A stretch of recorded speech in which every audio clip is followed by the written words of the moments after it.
Halo guys, nama saya Aditya Drawanta Karyanto, NIM 67 2019 Di sini saya ingin menjelaskan materi tentang komponen-komponen OS nih guys. Jadi langsung aja ya ke penjelasannya. Nah, dalam penjelasan kali ini, komponen-komponen OS ini saya bagi jadi 11 bagian nih. Yang di dalamnya saya bagi lagi jadi dua. Yang pertama 3 elemen dasar, dan yang kedua 8 komponen umum. Nah, 3 itu terdiri dari user interference, kernel, dan sistem manajemen file. Lalu yang 8 komponen umum itu sebelumnya saya jelaskan dulu kenapa saya namakan komponen umum itu, karena pada normalnya setiap OS itu memiliki hal-hal ini, makanya saya katakan itu komponen umum. Nah, 8 komponen umum ini terdiri dari yang pertama manajemen proses, manajemen memori utama, manajemen secondary storage, manajemen sistem input atau output, lalu manajemen berkas atau manajemen file, sistem proteksi, jaringan, dan command interpreter system. Nah, itu dia 8 komponen umum. Kalau gitu kita lanjut saja, mulai dari elemen dasar nih guys ya. Mulai dari yang pertama, user interface. Menurut Wikipedia, user interface atau bahasa Indonesianya itu antar muka pengguna, adalah bentuk tampilan grafis yang berhubungan langsung dengan pengguna, di mana user interface ini menjadi perantara antara kita dengan mesin. Nah, nggak usah dipikir-pikir ribet-ribet aja deh. Saya langsung kasih contoh aja dalam kehidupan sehari-hari biar nggak bingung. Nah, contoh dari UI atau user interface ini adalah misalnya ATM, mouse, terus Google Voice ya, dan lain-lain. Mungkin VR itu juga masuk ke dalam user interface. Kedua, kernel. Kernel ini adalah program komputer yang menjadi inti dari sebuah sistem operasi komputer. Dengan kontrol terhadap segala hal atas sistem tersebut, software ini berfungsi memberikan izin pada software untuk mengakses hardware. Misalnya dari aplikasi ingin mengakses CPU, memori, device, ya, dan berbagai macam lah. Nah, lalu aplikasi ini tuh perlu melewati kernel dulu, atau tepatnya perlu dapat izin dari kernel tersebut, baru bisa mengakses hardware tersebut. Nah, itulah penjelasan dari kernel. Lalu ketiga, sistem manajemen file. Manajemen file dalam sistem operasi adalah suatu metode dan struktur data yang dipakai oleh sistem operasi untuk mengatur serta merorganisir file yang terdapat pada disk atau partisi disk. Nah, manajemen file ini bermanfaat untuk mengurangi risiko kehilangan file. Misalnya, seperti terhapus file secara tidak sengaja, file tersimpan di mana saja, dan tidak teratur letak filenya, serta dapat memudahkan kita dalam pencarian file yang tidak teratur itu. Dan juga dapat menghemat kapasitas penyimpanan dengan cara melakukan penghapusan file yang tidak terpakai. Keempat, manajemen proses. Manajemen proses adalah rangkaian aktivitas, perencanaan, dan pengawasan kinerja suatu proses. Sebuah proses membutuhkan beberapa sumber daya untuk menyelesaikan tugasnya. Sumber daya tersebut dapat berupa CPU time, memori, berkas-berkas, dan perangkat-perangkat input atau output.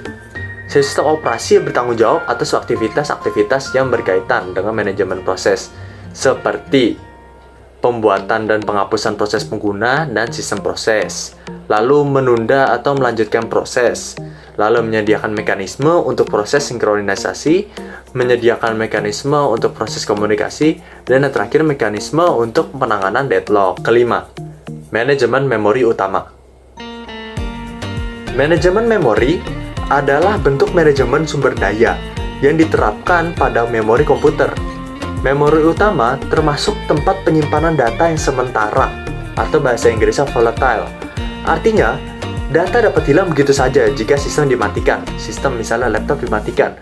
Nah, sistem operasi bertanggung jawab atas aktivitas-aktivitas yang berkaitan dengan manajemen memori, seperti menjaga track dari memori yang sedang digunakan dan siapa yang menggunakan, lalu memilih program yang akan di-load ke memori, lalu juga ada mengalokasi dan mendealokasikan ruang memori sesuai kebutuhan. Keenam, manajemen secondary storage. Secondary storage adalah penyimpanan seluruh data komputer yang bersifat permanen. Secondary storage jelas memiliki daya tampung yang lebih besar dibanding memori utama. Nah, contoh dari secondary storage itu sendiri tuh misalnya kayak hard disk ataupun flash disk ya, dan sejenisnya. Nah, sistem operasi bertanggung jawab atas aktivitas-aktivitas yang berkaitan dengan disk management, seperti free space management, alokasi penyimpanan, dan penjadwalan disk. Ketujuh, manajemen sistem input atau output. Disebut sebagai device manager, biasanya menyediakan device driver yang umumnya sehingga operasi seperti membuka, membaca, menulis, menutup dari input ataupun output dapat seragam. Contoh simpelnya seperti pengguna yang menggunakan operasi yang sama untuk membaca berkas pada hard disk, CD-ROM, dan floppy disk. Kedelapan, manajemen file.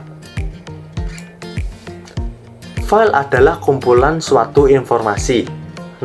Sistem operasi itu bertanggung jawab dalam manajemen file, seperti pembuatan dan penghapusan file, pembuatan dan penghapusan direktori, mendukung manipulasi berkas dan direktori, memetakan berkas ke secondary storage, dan membackup berkas ke media penyimpanan yang permanen. Kesembilan, sistem proteksi. Tidak banyak yang bisa saya jelaskan dalam hal ini ya, karena dari judulnya saja kita tahu bahwa proteksi atau dalam bahasa Inggris yang bahasa Indonesianya artinya melindungi. Jadi sistem proteksi berarti sistem yang melindungi. Mekanisme proteksi ini memiliki kemampuan, yaitu membedakan antara pengguna yang sudah diberi izin dan pengguna yang belum. Lalu juga mengemukakan pengontrol atau membuka suatu yang dirahasiakan. Kesepuluh, jaringan. Jaringan yang dimaksud itu adalah network ya, bukan jaringan secara biologis. Jaringan ini itu yang menghubungkan tiap prosesor yang memiliki memori tersendiri. Jadi definisi jaringan itu layaknya sesuatu yang menghubungkan tiap-tiap memori tersebut dalam suatu prosesor ya. Itulah definisi dari jaringan. Terakhir, ke-11, Command Interpreter System. Program yang membaca instruksi dan mengartikan control statement, yang umumnya disebut Control Card Interpreter, Command Line Interpreter, dan Unix Shell. Command Interpreter System sangat bervariasi karena disesuaikan dengan tujuan dan teknologi input atau output dari devices yang ada. Contohnya itu misalnya kayak CLI, Windows, atau pen-based, atau touch, dan lain-lain. Itu aja guys ya penjelasan tentang komponen-komponen OS kali ini. Saya berterima kasih karena kalian sudah mau menonton video ini sampai habis. Hope you like it, dan kalian nggak perlu subscribe, like, atau komen. Tenang aja, saya nggak ngincer buat jadi YouTuber. Hope you like this video. Thank you for watching.